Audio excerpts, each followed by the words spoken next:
Gracias por continuar con nosotros aquí en La Octava. El fin de semana circuló una iniciativa firmada por el presidente interino de Morena, Alfonso Ramírez Cuéllar, que decía más o menos que el Instituto Nacional de Estadística y Geografía iba a revisar el patrimonio de los mexicanos para poder medir mejor la desigualdad en la distribución del ingreso y la riqueza. La histeria que causó esta propuesta fue de proporciones épicas. Las respuestas rayaron en la psicosis, diría yo. Y para hablar de lo que realmente quiso decir el presidente de Morena, está aquí precisamente con nosotros, sin intermediarios, para que le podamos preguntar de qué se trata esta propuesta. Muy buenas noches, Alfonso. Buenas noches, muchísimas gracias, Hernán. Aquí a tus órdenes. Gracias a ti, Alfonso. ¿Me permitirías que vayamos a una cápsula de introducción para tratar de situar esta discusión? Sí, claro que sí, con mucho gusto. Vamos a ver este material, por favor. El presidente nacional de Morena, Alfonso Ramírez Cuéllar, propuso este fin de semana una serie de modificaciones jurídicas orientadas a poner en la agenda el tema de la desigualdad en el país. Entre las propuestas se contempla que el INEGI tenga la facultad constitucional de medir la concentración de la riqueza en México y pueda entrar sin ningún impedimento legal a revisar el patrimonio inmobiliario y financiero de las personas. La propuesta también incluye que el INEGI pueda tener acceso a las cuentas del Servicio de Administración Tributaria, así como a la información bursátil y financiera de las personas. El dirigente de Morena argumenta que en México existe una concentración de riqueza que se desconoce, contrario a lo que ocurre con la pobreza, y aclaró que la propuesta busca que el INEGI elabore una metodología para conocer mejor la concentración del ingreso. Ramírez Cuéllar agregó también que el INEGI presentaría esta información cada 2 años y explicó que ya no basta con medir el ingreso y el gasto de las familias como hoy en día lo hace esa institución. La propuesta no fue bien recibida por el sector empresarial y esta mañana el presidente Andrés Manuel López Obrador la rechazó, con el argumento de que los únicos obligados de dar a conocer sus bienes patrimoniales son los funcionarios públicos.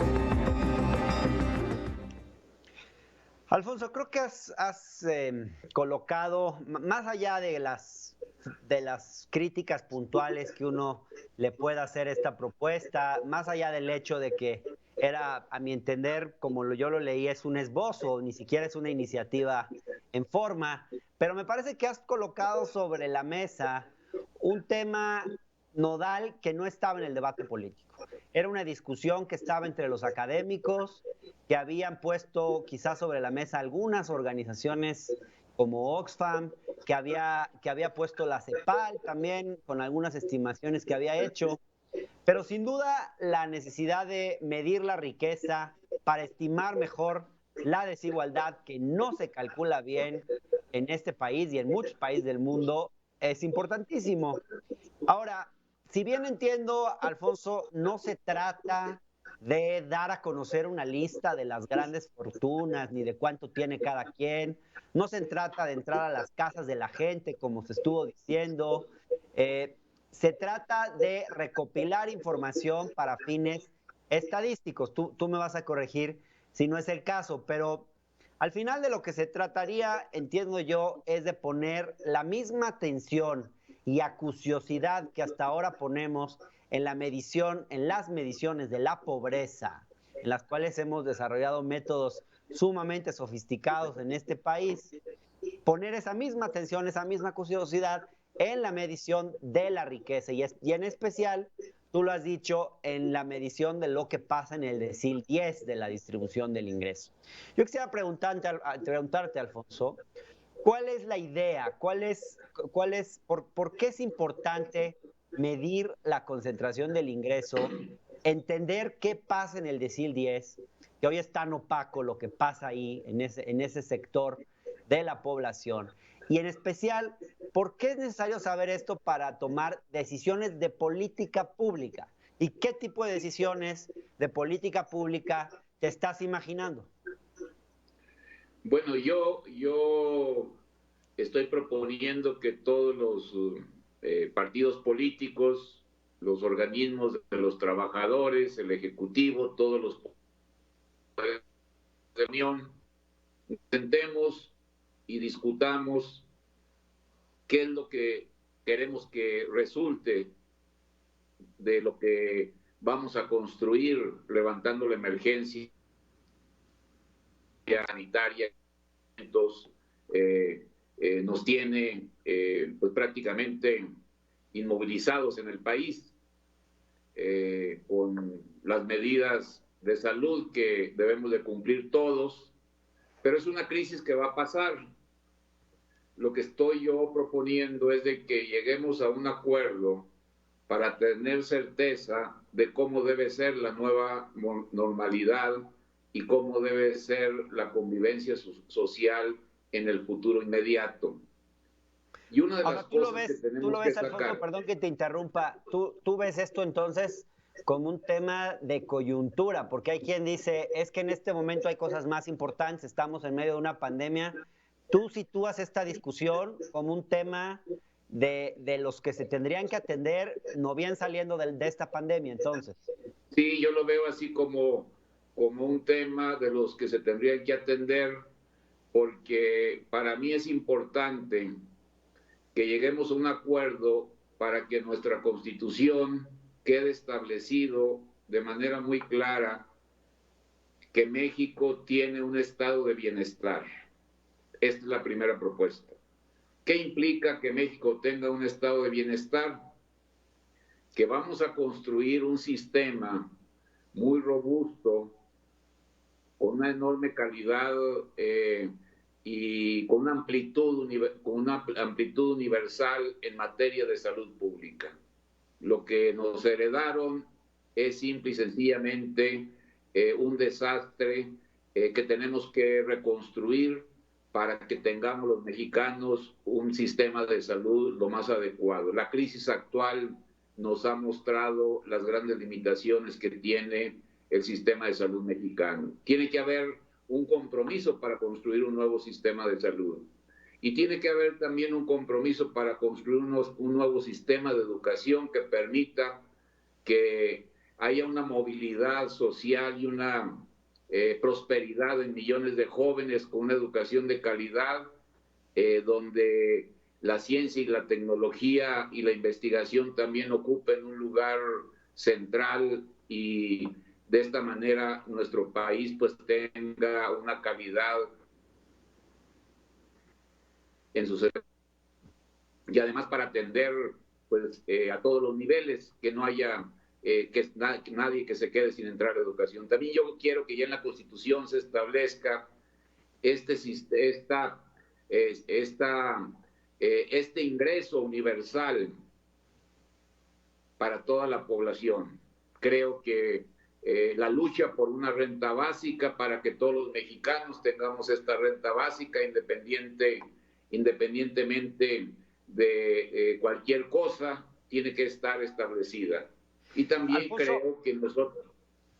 Claro, perdona que te interrumpa. Hay algunos elementos de la propuesta que generaron ruido. ¿Crees tú que se podrían revisar? Por ejemplo, creo que a muchos les generó ruido, especialmente sector empresarial. Esta parte donde se dice que el INEGI pueda revisar el patrimonio inmobiliario y financiero de todas las personas sin ningún impedimento legal, porque ahí pareciera que el INEGI va a llegar y puede hacer exactamente lo que quiera. Este tipo de cuestiones se podrían revisar para generar...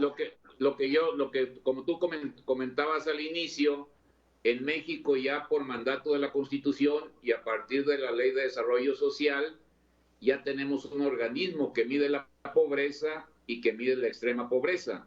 Ya sabemos dónde están, sabemos el tipo de carencias que tienen, y a partir de lo que nos dice el Coneval, se implementan políticas públicas para poder reducir este gran flagelo de millones de pobres en nuestro país. Es decir, la pobreza y la extrema pobreza ya se miden por un órgano mandatado por la Constitución. Y se derivan de ahí políticas públicas. Lo que yo estoy proponiendo es de que haya también un organismo autónomo, constitucionalmente autónomo, para que mida la concentración de la riqueza. Bueno, el INEGI ya es constitucionalmente autónomo, lo podría hacer. Sí, el INEGI ya es.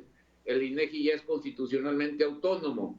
En estos momentos el INEGI mide el ingreso y gasto de las personas, pero lo hace con una metodología que tiene muchas limitaciones y que no alcanza a decirnos con profundidad cuál es la realidad del ingreso de muchas personas y cuál es el gasto que realizan muchas personas. Y también el INEGI ya está estudiando las características de la clase media en nuestro país.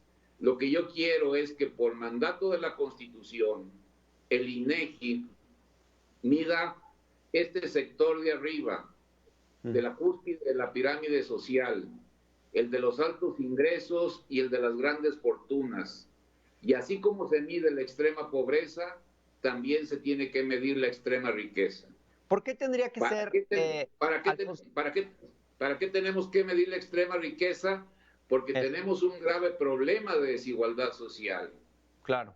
Tenemos aproximadamente 140,000 mexicanos que son dueños del 50% de la riqueza nacional. Menos del 1% de la población de nuestro país es dueña del 50% de la riqueza nacional. Y hay mucha clase media empobrecida, hay mucha gente con carencias muy profundas. Entonces se ha abierto una brecha enorme, una gran fractura social que genera muchísima inestabilidad y que también está provocando descontento, porque hay unos muy poquitos que lo tienen absolutamente todo en forma exagerada y hay que no tienen a veces ni siquiera para poder establecer una sobrevivencia. Claro, entonces lo que yo quiero es de que ya conociendo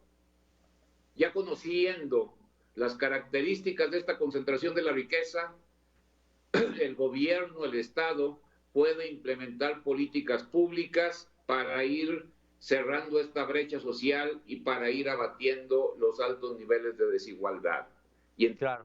Y entonces yo creo que en nuestro... Bien, Alfonso, estamos perdiendo la comunicación.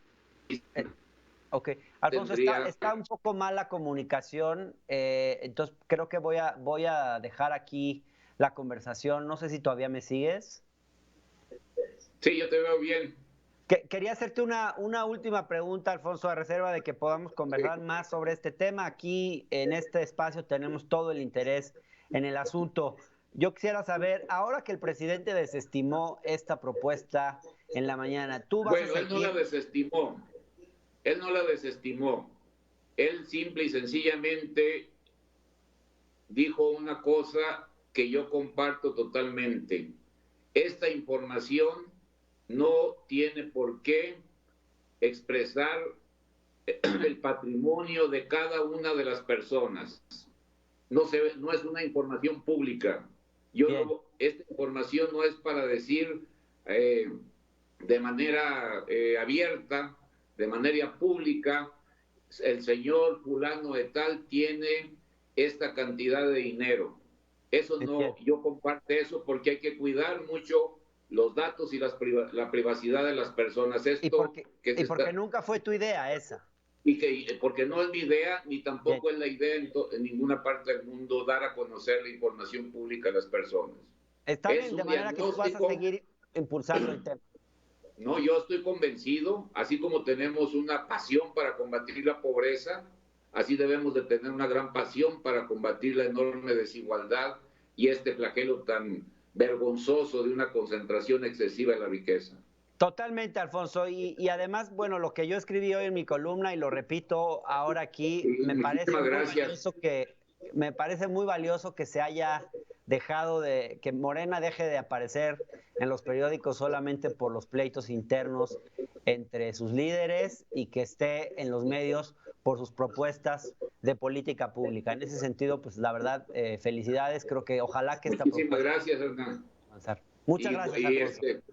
Pues otro día podemos conversar más porque a lo mejor sí se entrecortaba, pero... Alcanzamos a escuchar lo más importante. Ok, muchísimas gracias. Te lo agradezco mucho, Alfonso. Muy buenas noches. No, al contrario, muchas gracias a ti. Gracias y nos vamos a un corte.